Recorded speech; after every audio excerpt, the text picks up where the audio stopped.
温蒂终于找到了全中国他最喜欢的景点——成都荷花池小商品批发市场，相当于西南义乌。温蒂在成都看完大熊猫，回酒店的路上路过了一个批发市场，在这里他的世界崩塌。刚在景区买的熊猫，他花45，这儿一模一样，50一兜子。更夸张的是，他在这里找到了很多他在加拿大重金买的东西，比如他和他俩闺女3个女人集资在加拿大给早达买的生日礼物，100多刀的卡通小相机，比如他给我妈花180刀买的碗，还比如温蒂老公一直想买又舍不得的大金表，都以3到40人民币的价格摆在了他面前。温蒂心情很复杂呀，他的第一反应是他的世界崩塌了。温蒂震惊了，他跟我说：“你妈要是知道我给她买那个碗在中国就能买着，而且才35块钱，不得生气呀？我要是她，我当场就得不高兴。”我说：“别担心，温蒂，她其实现在跟你也没好，跟你也没好。”温蒂就开始琢磨了，想买一大堆大熊猫回加拿大卖，结果发现有一个嘴缝反了，长得挺反讽的。温蒂说这个有瑕疵，让老板给打折。老板说你要想要没瑕疵的，你就买旁边这些贵的，贵的是纯外贸的。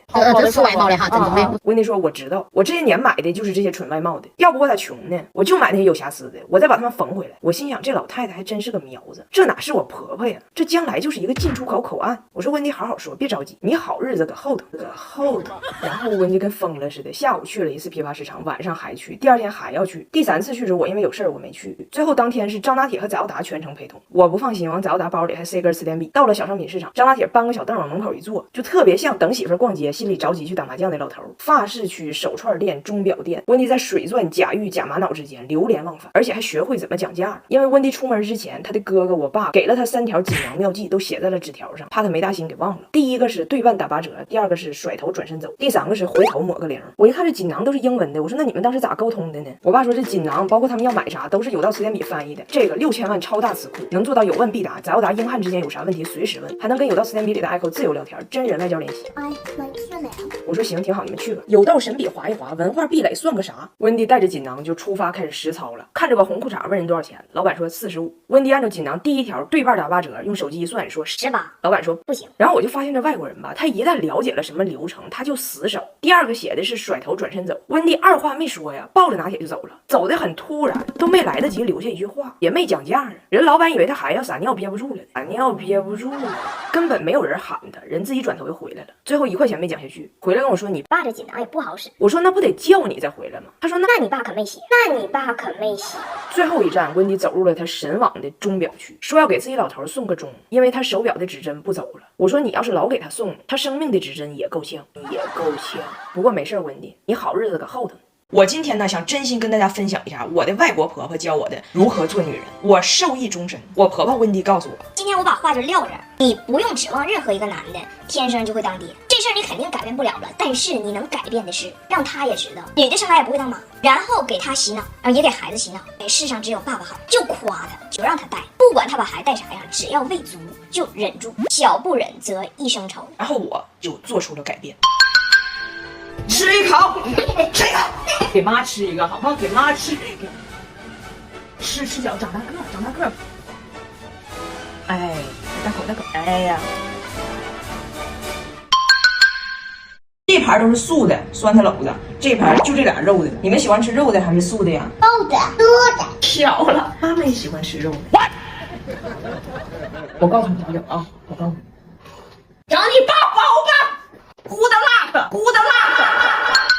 妈妈帮我。哎，帮。妈妈，你干啥呢？让妈把这个打完啊。妈妈，我要拉泡泡。你这不已经拉完了吗？我要喝奶。爸爸没有奶。不，你有。时代不同了，爹妈都一样，爸带娃，妈快乐，这才是给母亲节最好的礼物。女生们都长点心眼，对于老公你就一顿歌颂神洗脑，解放自己的手和脚。我的好妈妈，上班回到家，妈妈快坐下，电话预备开。妈妈不辛苦。我是好妈妈，下班回到家。宝宝们，今天我们不歌颂妈妈，妈妈教你们一首新的歌曲吧。你入学的新书包，得你自己拿。你雨中的花折伞，没人给你当。你爱心的那3线线，他也不会帮。你委屈流眼泪，他在喇叭旁。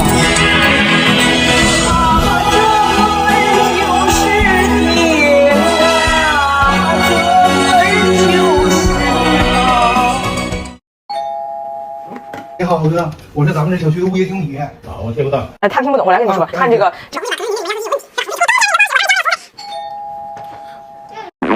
我是咱们这儿的物业经理。啊，我听不懂。啊，可以。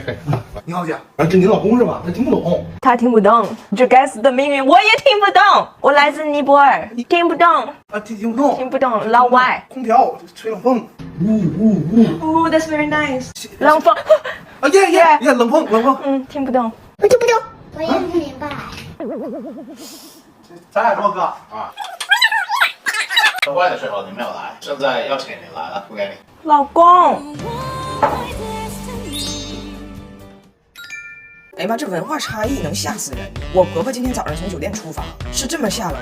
我婆婆小姑子都是熊猫迷，尤其是花花，大老远来到中国，天天求我看大熊猫，说钱他们都自费，只求我给他们和熊猫牵个线儿。没办法，我们来到了成都看大熊猫，无比激动啊！早上6点就起来准备了，给你拿点好东西，可好吃了，这可好吃了。